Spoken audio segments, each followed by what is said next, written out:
পবিত্র ঈদ উল ফিতর উপলক্ষে আমি সুপ্রিয় দেশবাসী ও বিশ্বের সকল মুসলমানকে জানাই আন্তরিক শুভেচ্ছা ও মোবারকবাদ।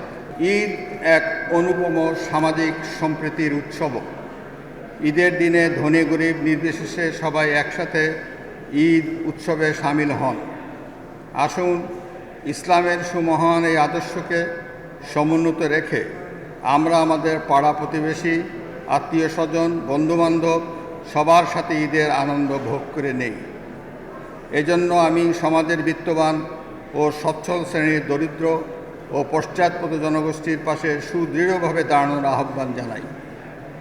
প্রিয় দেশবাসী, ন্যায়ভিত্তিক, গণতান্ত্রিক, মানবিক ও স্বনির্ভর বাংলাদেশ বিনির্মাণের যে শুভযাত্রা সূচিত হয়েছে, আসুন ঈদের এই শুভক্ষণে আমরা সেই অভিযাত্রায় ঐক্যবদ্ধভাবে সামিল হওয়ার অঙ্গীকার করি।